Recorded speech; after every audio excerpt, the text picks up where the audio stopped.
¿Sabes lo que es estar haciendo tus compras de la semana como has hecho durante 30 años, pensando en que vas a cocinar para la cena, calculando cuánto dinero tienes en tu billetera, solo para que de repente una mano enorme te agarre del brazo y una voz autoritaria te grite frente a docenas de personas que eres una ladrona, una criminal, una vergüenza que debe ser arrastrada fuera del establecimiento, como si fueras la escoria de la sociedad? ¿Te has preguntado alguna vez cómo se siente que te traten como basura humana, que te registren como a una delincuente peligrosa, que te humillen públicamente, solo para descubrir que la verdadera historia es tan compleja que nadie sabe realmente quién es la víctima y quién es el culpable? Déjame contarte una de las historias más humillantes y reveladora que han llegado a este canal. Una historia que me ha tenido revisando cada detalle durante meses enteros.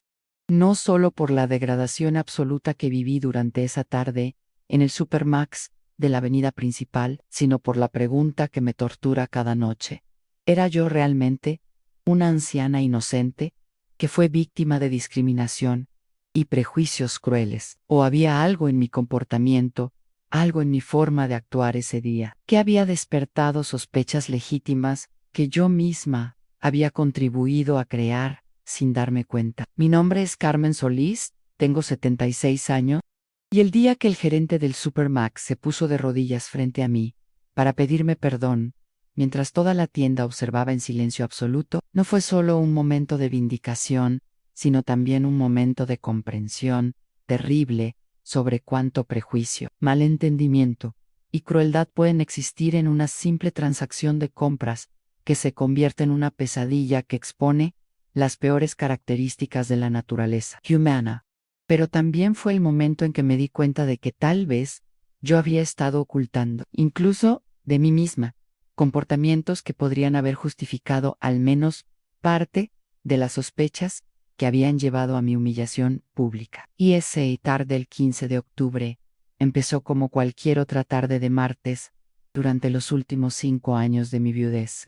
Me levanté temprano, organicé mi casa pequeña, revisé mi lista de compras cuidadosamente escrita en una hoja de papel que guardaba en el mismo lugar en mi cartera, y me dirigí al Supermax donde había estado comprando desde que se abrió hace una década, cuando era la mitad del tamaño que es ahora, y cuando la mayoría del personal me conocía por nombre. Pero el Supermax había cambiado mucho durante los últimos años. Había crecido hasta convertirse en una operación masiva que atendía no solo a nuestro barrio, sino a varios barrios circundantes, con empleados que cambiaban constantemente y con sistemas de seguridad que habían sido instalados después de varios incidentes de robo que habían afectado a muchos supermercados de la cadena.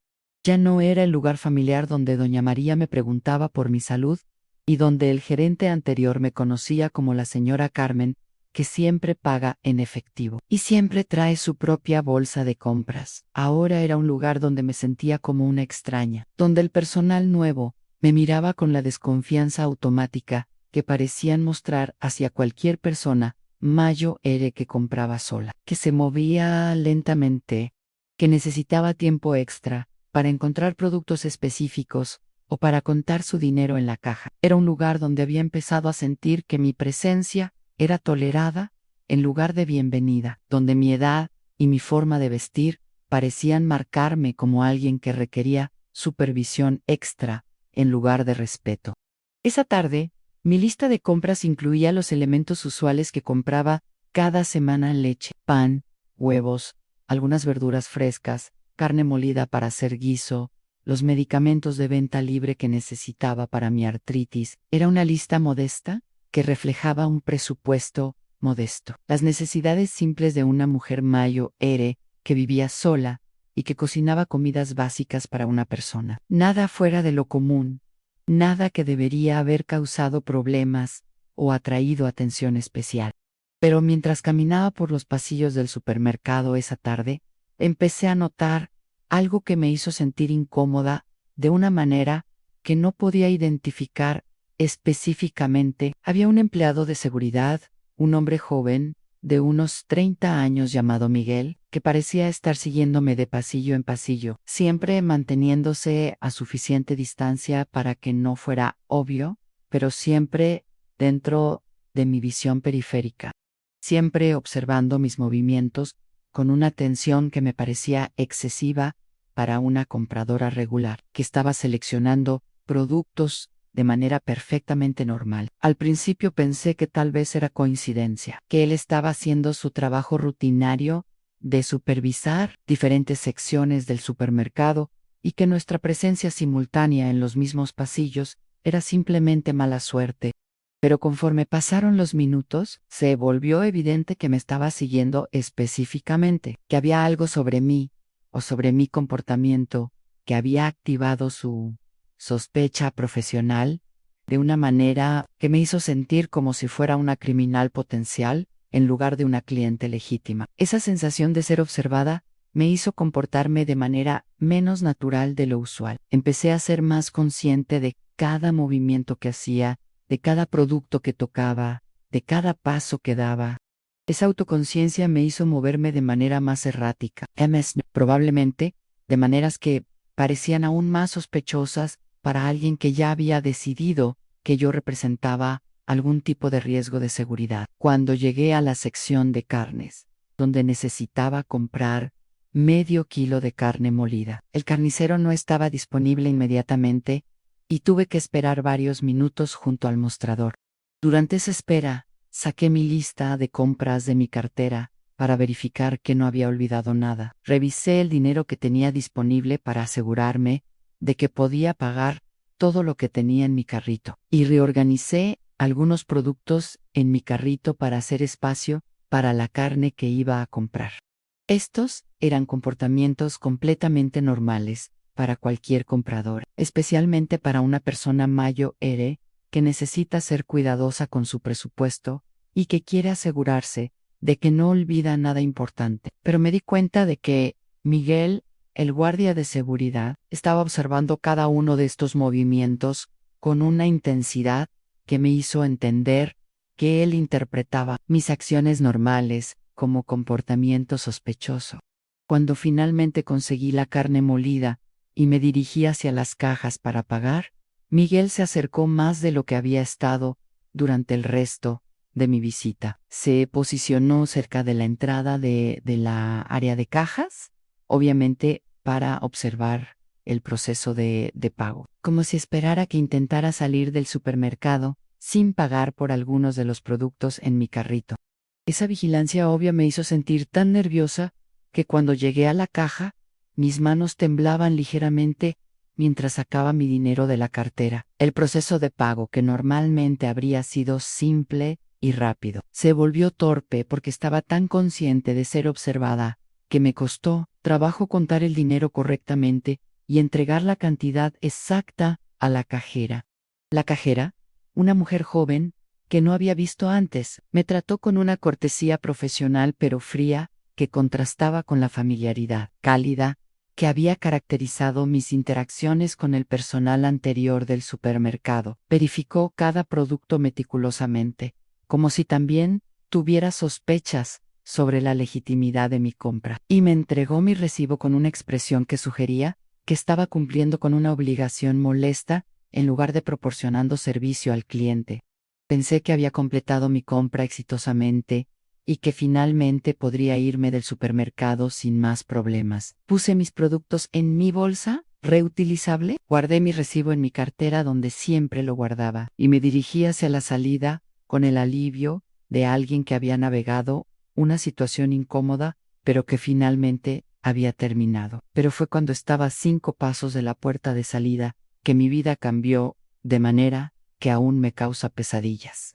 Señora, gritó Miguel detrás de mí, con una voz que resonó por todo el supermercado, como un disparo. «Deténgase inmediatamente. Necesito revisar su bolsa». Esas palabras me paralizaron completamente. Me volteé para mirarlo con una confusión total, incapaz de entender por qué me estaba deteniendo cuando había pagado por todos mis productos y tenía el recibo en mi cartera para probarlo. El tono de su voz y la forma en que se acercó a mí sugirieron que no era una solicitud cortés, sino una orden que debía obedecerse inmediatamente. ¿Hay algún problema?, le pregunté con una voz que sonaba más débil y asustada de lo que había querido. Peg Porteru, tengo mi recibo si necesita verlo. Eso es lo que vamos a verificar, me respondió Miguel mientras me quitaba la bolsa de las manos sin pedir permiso, como si ya hubiera determinado que era culpable de algo y que solo necesitaba encontrar la evidencia. Por favor, póngase a un lado mientras reviso esto. En ese momento me di cuenta de que había docenas de personas observando nuestra interacción. Otros compradores que habían detenido sus actividades para presenciar el drama que se estaba desarrollando. Empleados que se habían acercado para ver qué estaba pasando. Cajeras que habían suspendido su trabajo para mirar en nuestra dirección. Era como si de repente me hubiera convertido en el centro de un espectáculo público, donde yo era la sospechosa principal de algún crimen que no entendía.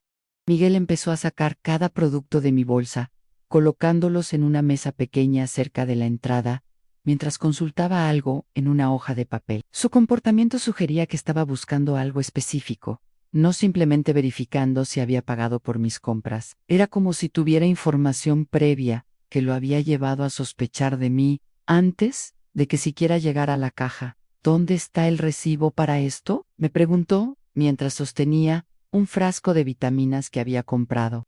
Era una pregunta extraña, porque todos mis productos habían sido procesados en la misma transacción y tenían el mismo recibo. Pero antes de que pudiera responder, empezó a hacer preguntas sobre otros productos, como si cada uno requiriera documentación separada. Todos están en el mismo recibo, le expliqué mientras buscaba en mi cartera, pero mis manos temblaban tanto por los nervios que me costó trabajo encontrar el papel entre las otras cosas que llevaba.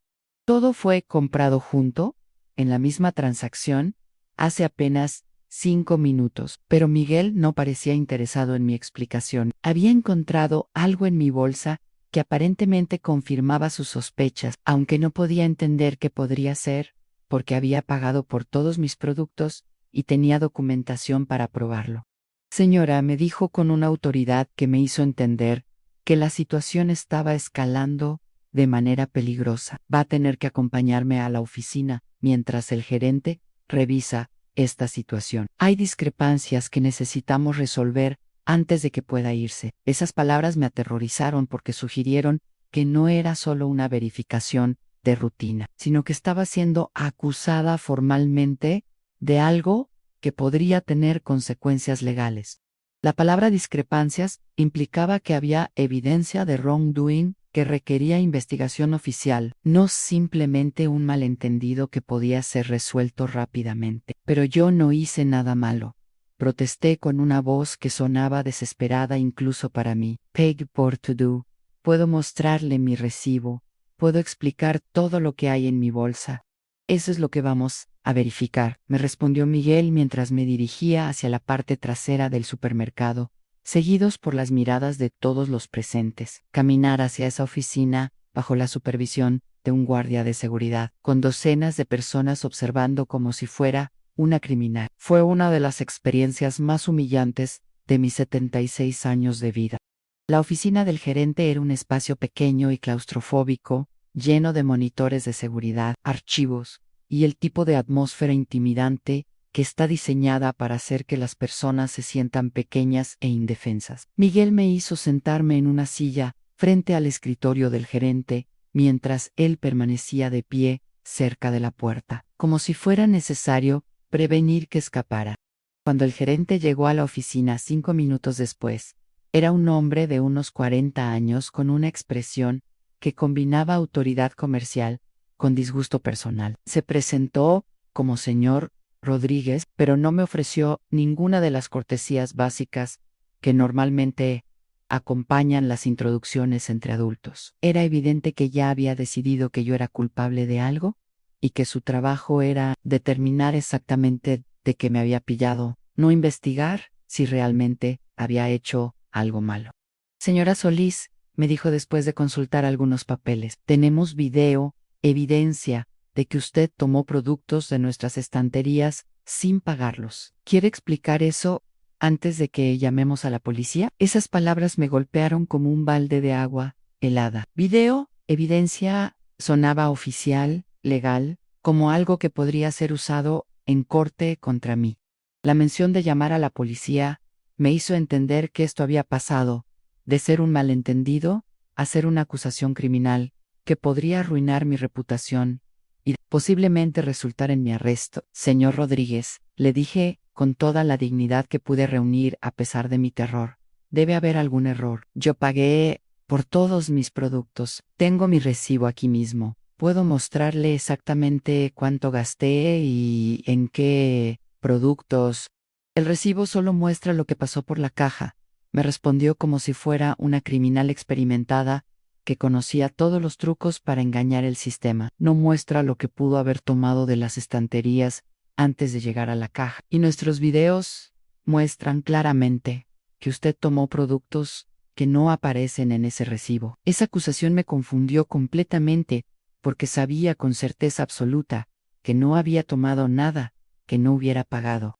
Había sido extremadamente cuidadosa precisamente porque había notado que Miguel me estaba observando y había puesto cada producto en mi carrito de manera visible y obvia para evitar cualquier posibilidad de malentendido. ¿Qué productos?, le pregunté, genuinamente confundida sobre qué evidencia podrían tener. ¿Qué es lo que creen que tomé sin pagar? Fue entonces que el señor Rodríguez me mostró algo que cambiaría completamente mi comprensión de lo que estaba pasando. Déjame hacer una pausa aquí, querida alma que me escuchas con tanta atención y comprensión. Si esta historia te está tocando el corazón, si estás sintiendo la misma humillación e indignación que yo sentí cuando me trataron como a una criminal frente a docenas de personas, necesito pedirte algo muy importante.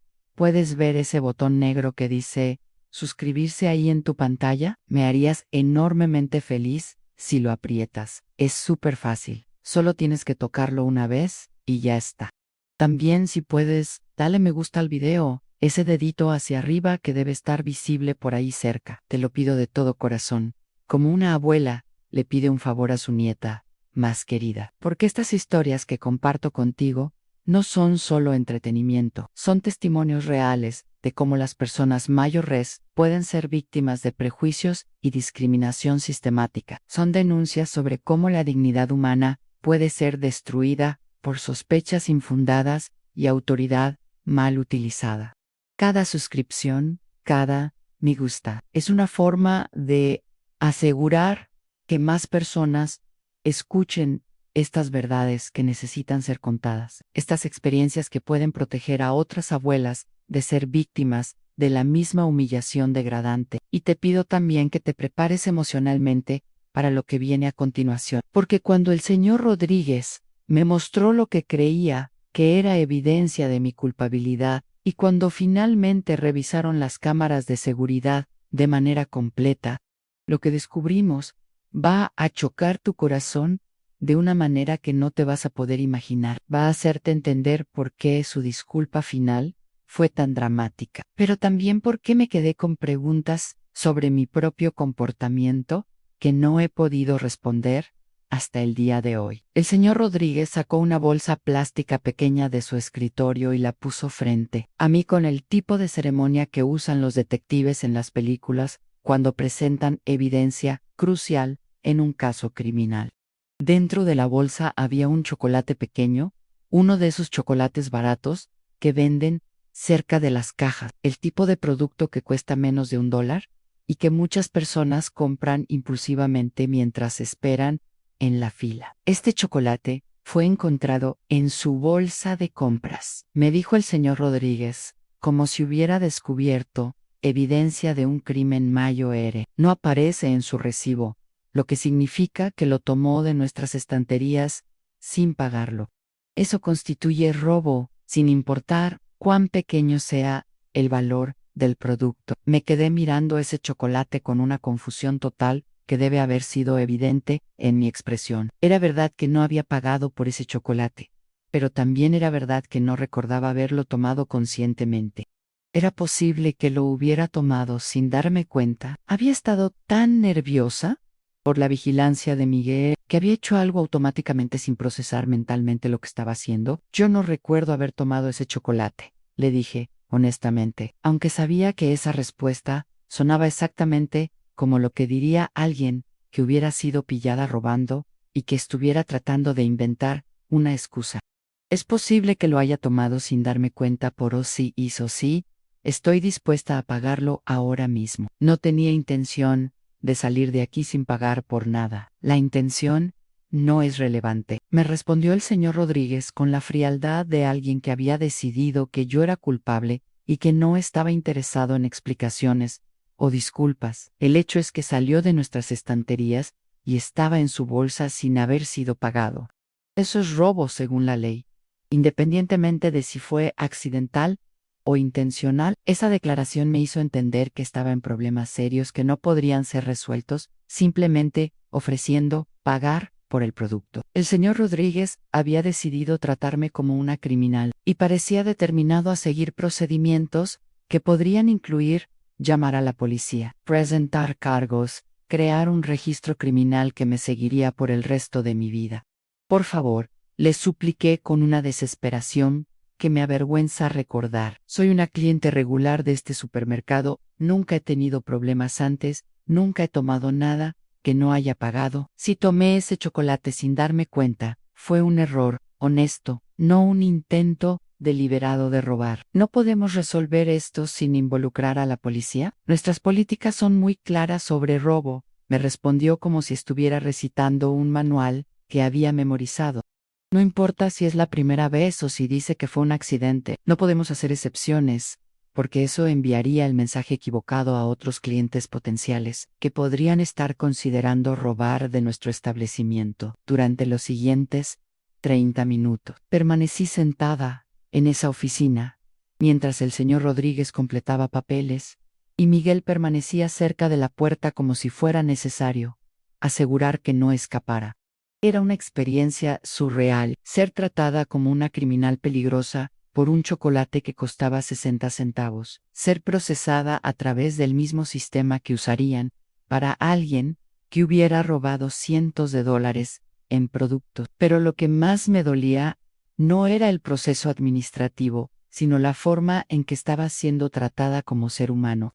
No había reconocimiento de que podría haber sido un error honesto. No había consideración por mi edad o mi historial como cliente regular. No había ningún esfuerzo para resolver la situación de manera que preservara mi dignidad mientras asegurara que el supermercado protegiera sus intereses. Durante esa espera, traté de recordar exactamente qué había pasado cuando estaba en la sección donde vendían esos chocolates.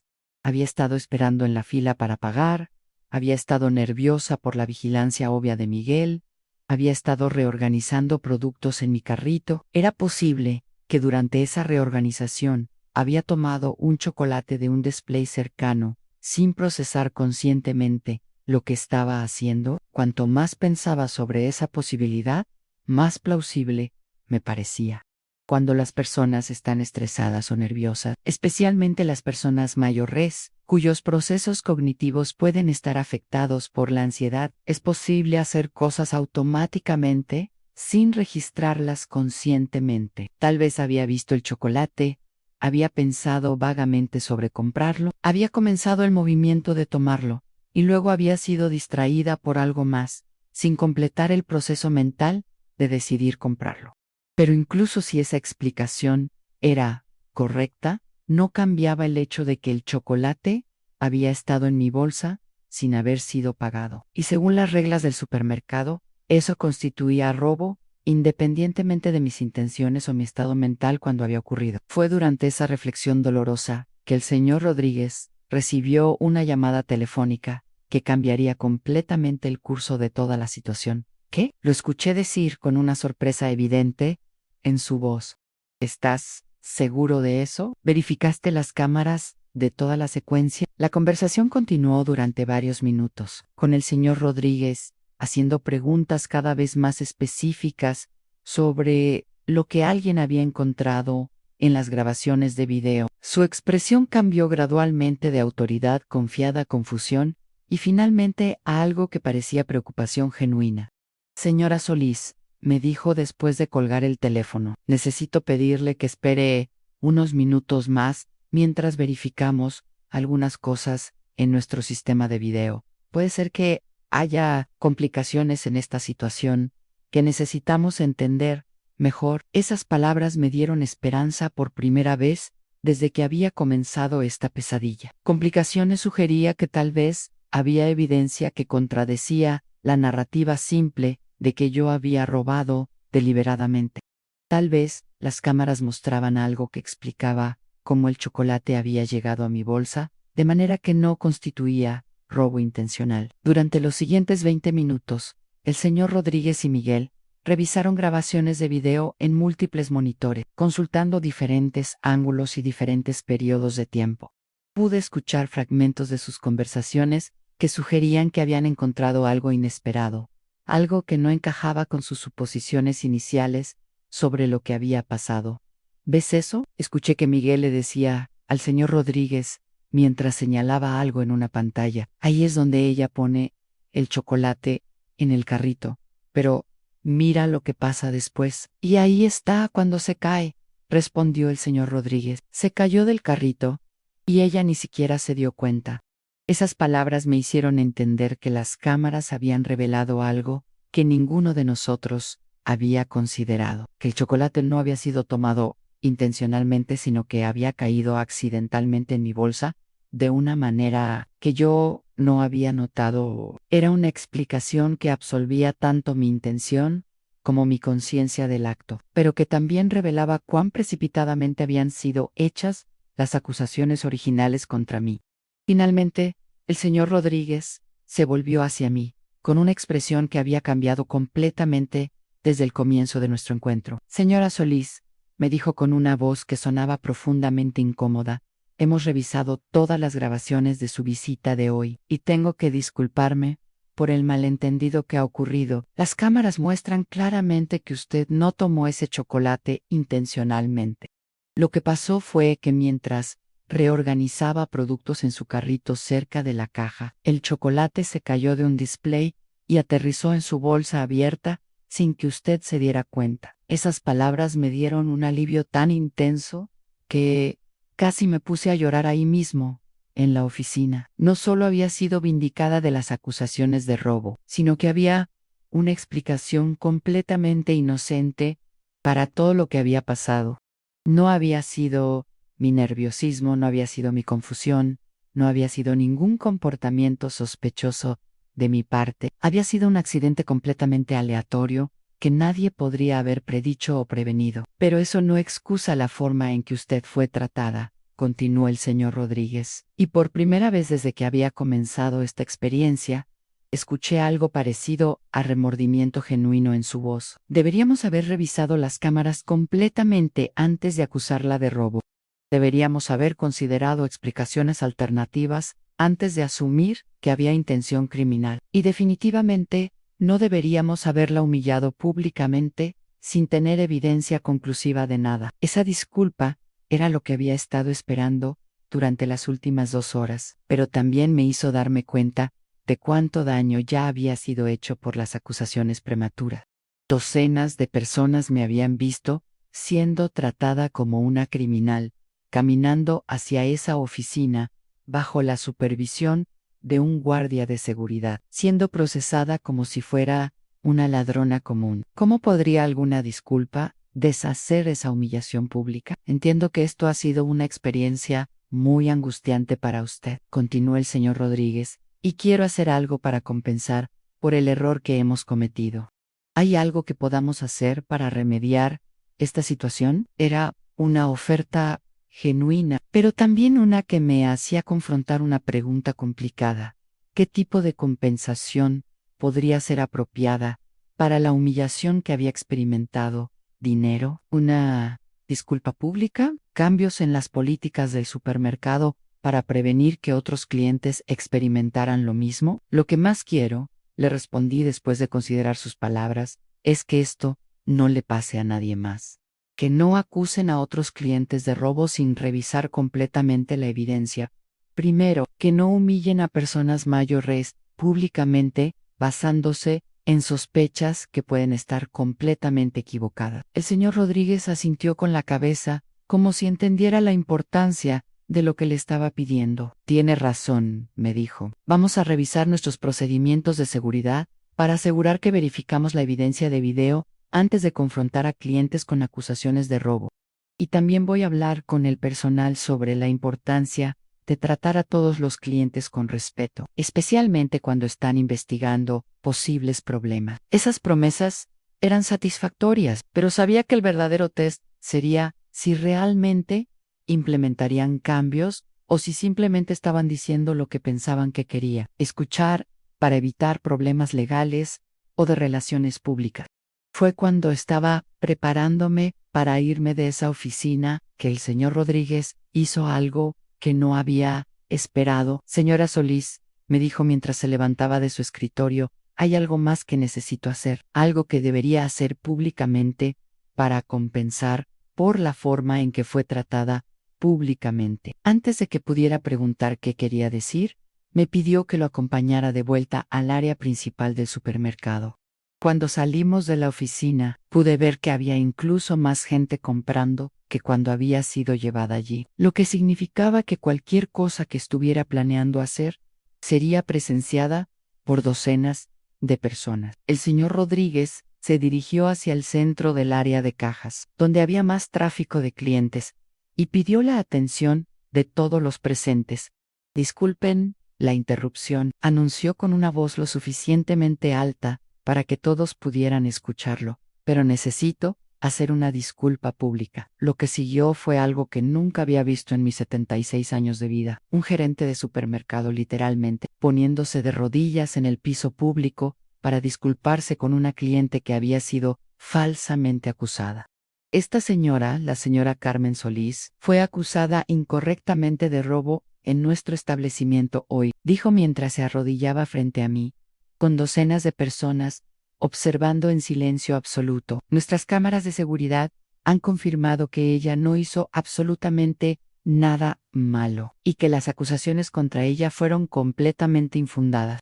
Le pido perdón a ella y le pido perdón a todos ustedes por el mal ejemplo que hemos dado hoy sobre cómo tratar a nuestros clientes valiosos. Ese momento fue simultáneamente vindicación y humillación adicional. Poor Anna estaba siendo públicamente declarada inocente frente a las mismas personas que me habían visto siendo tratada como una criminal.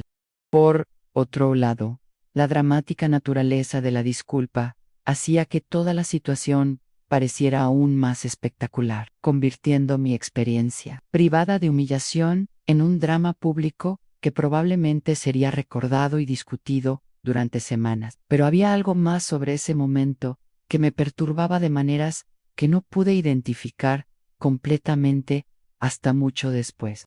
La disculpa del señor Rodríguez era genuina y apropiada, pero también era performance, una demostración pública diseñada tanto para restaurar la reputación del supermercado como para compensar por mi humillación. ¿Era realmente sobre mi dignidad o era sobre gestión de crisis para un negocio que había cometido un error público embarazoso? Durante las semanas que siguieron a esa experiencia, reflexioné constantemente sobre lo que había pasado y sobre las lecciones que debería aprender de ello. Era claro que había sido víctima de prejuicios y procedimientos inadecuados que habían resultado en acusaciones falsas y humillación pública. Pero también era claro que mi propio comportamiento, aunque completamente inocente, había contribuido de alguna manera a crear las condiciones que habían llevado a las sospechas iniciales. Había algo sobre mi forma de vestir, mi forma de moverme, mi forma de interactuar con el personal que había activado sesgos conscientes o inconscientes sobre las personas mayores y su propensión a robar. Había comportamientos automáticos o nerviosos de mi parte que habían parecido sospechosos para alguien que estaba buscando señales de actividad criminal. Estas preguntas me llevaron a una auto-evaluation dolorosa sobre mi propia presentación y comportamiento en espacios públicos. ¿Era posible que sin darme cuenta estuviera actuando de maneras que invitaban sospechas? Había desarrollado hábitos o manierismos durante mis años de viudez que podrían ser malinterpretados por personas que no me conocían. La respuesta a esas preguntas era compleja. Por un lado, no había hecho nada objetivamente sospechoso o inapropiado durante mi visita al supermercado. Había comprado productos de manera normal, había pagado por todo, había seguido todos los procedimientos apropiados para una transacción legítima. Por otro lado, mi nerviosismo causado por la vigilancia obvia de Miguel había creado un ciclo de comportamiento cada vez más errático que podría haber justificado al menos las sospechas iniciales, si no las acusaciones prematuras. Pero lo que más me perturbaba sobre toda la experiencia no era la injusticia que había sufrido, sino la comprensión de cuán fácilmente la vida de cualquier persona puede ser interrumpida por acusaciones falsas, especialmente cuando esas acusaciones involucran a personas mayores que pueden parecer vulnerables o confundidas, incluso cuando están actuando completamente apropiadamente. Durante los meses que siguieron, cambié mi rutina de compras de maneras que reflejaban las lecciones que había aprendido de esa experiencia. Empecé a vestirme más formalmente cuando iba de compras, evitando ropa que pudiera parecer descuidada o sospechosa. Empecé a mantener mis recibos más organizados y accesibles durante todo el proceso de compra. Empecé a ser más consciente de mis movimientos y expresiones faciales, tratando de proyectar confianza y normalidad incluso cuando me sentía nerviosa o confundida. Estos cambios me ayudaron a sentirme más segura durante futuras excursiones de compras, pero también me hicieron darme cuenta de cuánto esfuerzo adicional las personas mayores a veces tienen que hacer para evitar ser víctimas de prejuicios y malentendidos que las personas más jóvenes no enfrentan rutinariamente. 6 meses después del incidente en el Supermax, recibí una carta del señor Rodríguez informándome que habían implementado nuevas políticas de seguridad que requerían revisión completa de evidencia de video antes de confrontar a clientes con acusaciones de robo. También habían implementado entrenamiento adicional para personal sobre sesgos relacionados con la edad y sobre la importancia de tratar a todos los clientes con respeto y dignidad, independientemente de sus características demográficas. Esas políticas eran exactamente lo que había pedido durante nuestra conversación en su oficina y representaban cambios sistémicos que podrían proteger a otros clientes de experiencias similares a la mía. Pero también me hicieron cuestionar si mi experiencia había sido suficientemente traumática como para justificar cambios tan amplios, o si tal vez estaba exagerando la importancia de lo que había pasado. Esta ambivalencia sobre la significancia de mi experiencia me llevó a una reflexión más profunda sobre la naturaleza de la victimización y sobre cuando las personas tienen derecho a sentirse ofendidas o dañadas por el tratamiento que reciben. ¿Había sido realmente víctima de discriminación sistemática o había sido víctima de errores humanos honestos que habían escalado debido a malentendidos y procedimientos inadecuados? La respuesta probablemente incluía elementos de ambas interpretaciones. Había evidencia clara de que sesgos relacionados con mi edad y apariencia habían contribuido a las sospechas iniciales contra mí, pero también había evidencia de que el personal del supermercado había actuado de buena fe, basándose en lo que creían que era evidencia de actividad criminal, y que habían respondido apropiadamente una vez que se dieron cuenta de su error. Lo que hizo la situación más compleja era la realización de que yo misma había contribuido involuntariamente a crear algunas de las condiciones que habían llevado a mi humillación. Mi nerviosismo, aunque completamente comprensible, dadas las circunstancias, había hecho que me comportara de maneras que probablemente habían reforzado las sospechas iniciales de Miguel. Mi falta de conciencia sobre el chocolate que había caído en mi bolsa, aunque completamente accidental, había proporcionado evidencia física que parecía confirmar las acusaciones de robo. Estas contribuciones involuntarias a mi propia victimización no excusaban el tratamiento que había recibido, pero me hicieron entender que las situaciones de injusticia raramente involucran víctimas completamente inocentes y perpetradores completamente maliciosos. La mayoría de las veces involucran personas imperfectas que toman decisiones basadas en información incompleta, prejuicios inconsciente y procedimientos inadecuados que crean condiciones donde pueden ocurrir injusticias, incluso cuando nadie tiene intenciones deliberadamente maliciosas. Un año después del incidente, regresé al Supermax por primera vez desde esa tarde traumática. Fue una experiencia nerviosa que había estado posponiendo durante meses, pero que finalmente decidí enfrentar como una forma de reclamar mi autonomía y de probar a mí misma que no iba a permitir que esa experiencia controlara mi comportamiento futuro. Para mi sorpresa, fui reconocida inmediatamente por varios empleados que habían estado presentes durante el incidente original. Pero en lugar de la vergüenza o incomodidad que había esperado, fui tratada con una cortesía especial que sugería que mi experiencia había tenido un impacto duradero en la cultura del establecimiento. El nuevo personal de seguridad, que aparentemente había sido entrenado específicamente sobre mi caso como ejemplo de cómo no manejar sospechas de robo, me trató con un respeto exagerado que me hizo sentir tanto vindicada como ligeramente incómoda.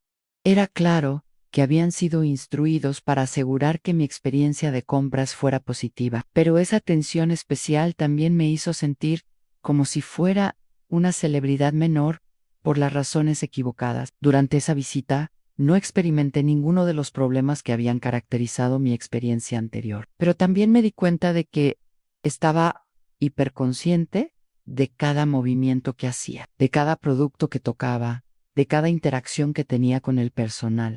La experiencia traumática había dejado una marca permanente en mi forma de navegar espacios comerciales, incluso cuando tenía la seguridad de que no sería tratada injustamente. Esa realización me hizo entender que las consecuencias de ser falsamente acusada van más allá del momento de la acusación misma. Crean una ansiedad duradera sobre futuras interacciones, una autoconciencia que puede afectar el comportamiento de maneras que podrían hacer que futuras situaciones sean aún más problemáticas.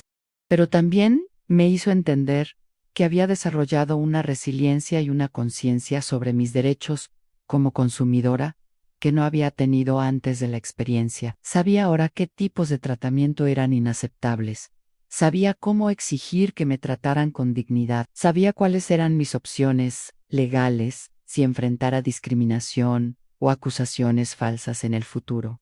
La pregunta que me persigue 2 años después del incidente es si toda la experiencia me hizo una persona más fuerte y más consciente, o si me hizo una persona más defensiva y menos confiada en las interacciones sociales normales. La vindicación dramática que recibí compensó por la humillación original, o simplemente añadió otra capa de complejidad emocional a una experiencia que habría sido mejor olvidar completamente. Y la pregunta más fundamental, ¿era yo realmente una víctima inocente de discriminación y procedimientos inadecuados? ¿O había aspectos de mi comportamiento que habían contribuido justificadamente a las sospechas iniciales, incluso si esas sospechas habían sido manejadas de manera inapropiada? La respuesta a esa pregunta final probablemente es que era ambas cosas simultáneamente, una víctima de injusticia sistemática y una participante involuntaria en la creación de las condiciones que habían hecho posible esa injusticia.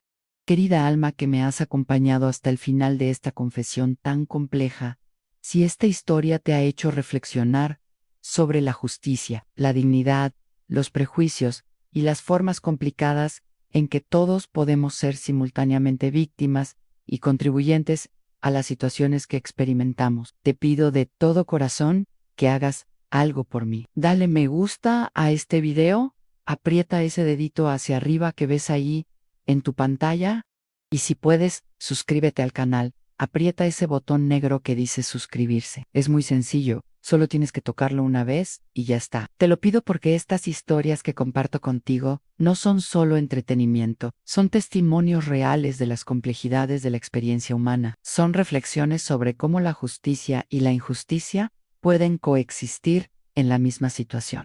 Son recordatorios de que raramente somos víctimas, completamente inocentes o perpetradores completamente culpables en las situaciones difíciles que enfrentamos. Y si tú has vivido algo similar, si has sido falsamente acusada de algo, si has enfrentado prejuicios basados en tu edad o apariencia, si has tenido que navegar la humillación pública y la vindicación posterior, escríbeme en los comentarios.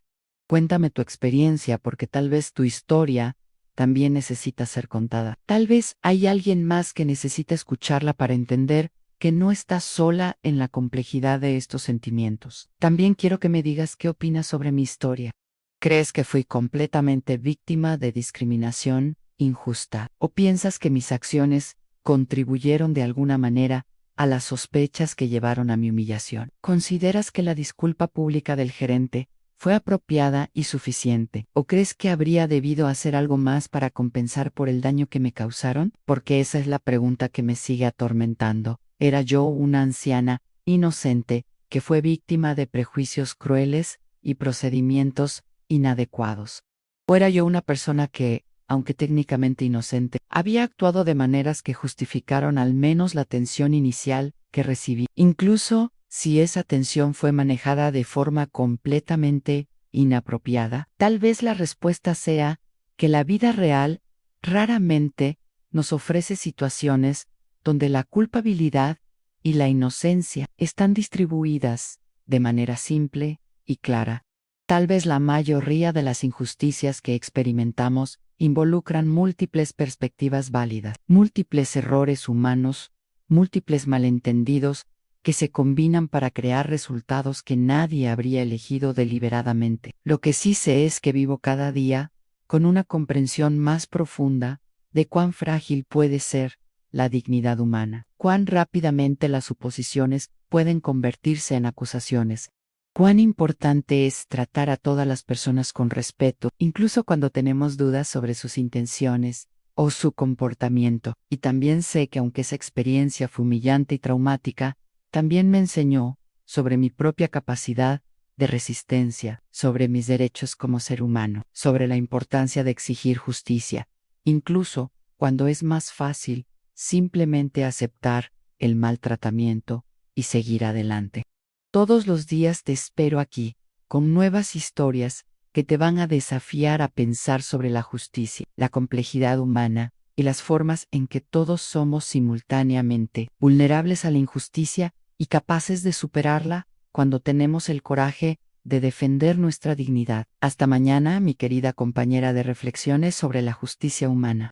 Hasta mañana, cuando te cuente otra historia que tal vez te ayude a entender un poco mejor las complejidades morales de vivir en un mundo donde las buenas intenciones y los malos resultados a menudo coexisten de maneras que desafían nuestras expectativas sobre cómo deberían funcionar la fairness y la responsabilidad.